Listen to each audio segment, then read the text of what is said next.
Hey guys, how you doing? My name's Ali. Welcome to my channel, Art of Man's Life. Part of my life is messing with some Lego. So I think it's pretty obvious that there's been a slew of new adult Lego fans, especially from last year and into this year. And when you go to the Lego website, a lot of things are still out of stock or on back order status, and that's because of the demand of the fandom that has exploded for Lego. And I mean, I'm one of them for sure. But one of the things that adult Lego fans absolutely love from Lego are the modular buildings. I mean, I'm a huge fan of them. It's one of the things that when you're building a city, we want buildings, and the official Lego modular buildings really are beautiful and look so majestic in a city, and such a great enjoyable building experience.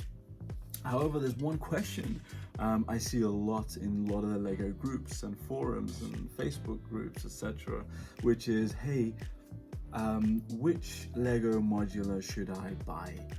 And it's a fair enough question. Obviously, the answer is all of them, right?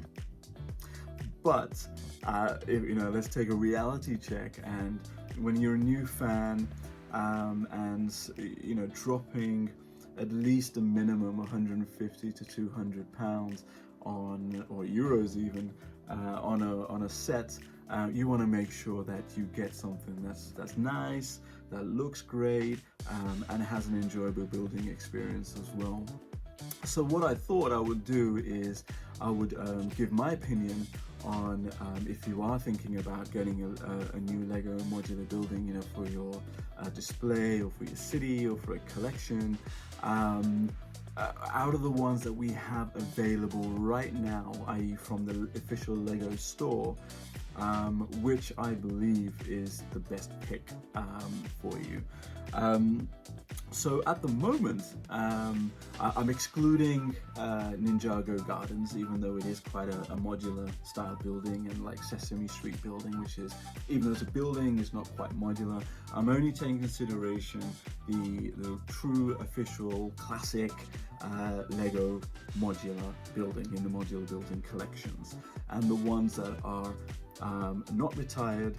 You can still go to lego.com and get them. So which ones have we got on the site? So we have Assembly Square, we have Corner Garage, we have the Bookshop and Townhouse, and we have the new one that came out this year, the Police Station. I want to give a special mention though to the Diner. Even though it's officially retired now, it only just retired, and I don't really buy retired sets secondhand or on the market, because I refuse to pay above the retail price. However, for the Diner, if you really like it, I think it's good to make an exception, because out of all of them, I would end the video right now if that was still here, because that would be my recommendation. Because for me, it's the most beautiful one. It's got curves, it's got color, the interiors are great, and it's got a big fat sign there, which is just amazing. So if you can find that set on the market, below 200, including shipping, then I would highly recommend sourcing that and getting it, because I think it's a great set. But anyway, on to the ones that we do have. So let's take a look at Corner Garage. It's a corner building. I do like it. I like the color scheme. At first, it took me a long time to build it, only because I found it, when I looked at it, it just looked a bit boring at start. But once I started building it, I really enjoyed building it. The techniques they used on that, for me as a new builder, especially when they're trying to do the corners and the angles, I learned a lot from that. I can't wait to implement that in some of my own custom creations. The interiors are cool. There's a really nice vet place, and there's a nice living apartment. I love the garage. It's got a little play feature where it's got a lift up. I mean, for my city, I still have it in there as its true form. I've seen a lot of alternative builds for it, like a pub, and one is a hospital or pharmacy or something like that. I'm happy to keep it as a corner building because I really like it as a corner building in this city. So that's probably my least favorite out of the ones that we have at the moment. Next up is the new one that came out this year, is the police station. This building was surprisingly big. It's quite tall. I think it's the tallest one except from the old town hall one. I think the exterior looks great, and I love the fact that they used the 32 width, not just for the main building, but also included some cool side buildings, and the colors were great. What let me down on that one though was the interiors.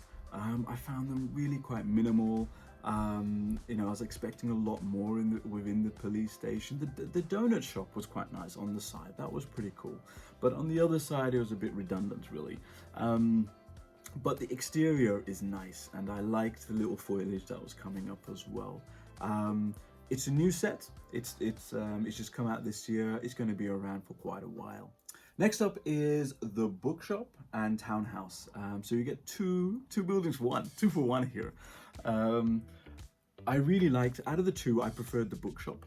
The exterior, because I thought it was a nice, classic, cool design, and it fits really well with any other buildings that you have of that time, and kind of of that style. The color really melds in quite well as well. The birch tree, which is quite, had split the fans. I really liked it. I might put some more leaves all over it, but it was definitely one of my favorite ones out of the two.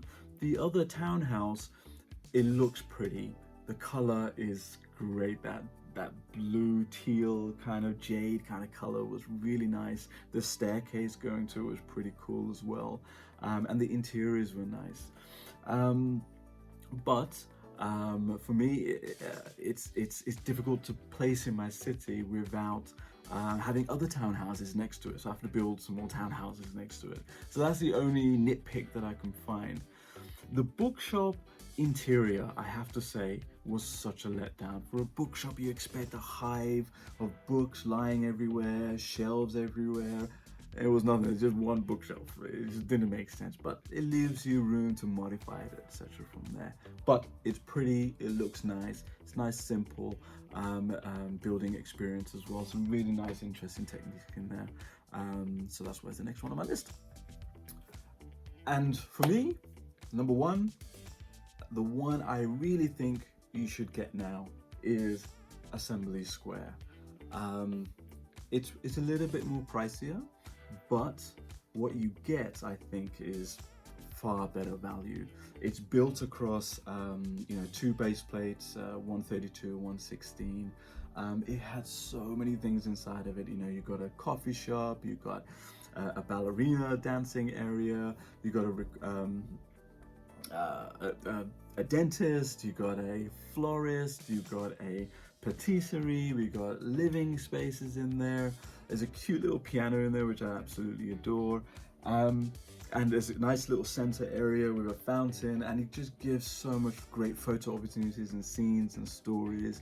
And it's just a great building experience. Every little section, there's no repetitiveness. Apart from probably putting on the tiles on the facade, etc. But it actually gives you a bit more satisfying feeling more than anything. The only nitpick, I mean, this is such a nitpick from a design perspective, is that this side here, it looks like such a beautiful building just cut in half. So that's the only thing that, I mean, that's really minor. But apart from it all, I think it's a great set. Not just a place in the city, but also as a standalone display. It's got a lot nice interiors in there.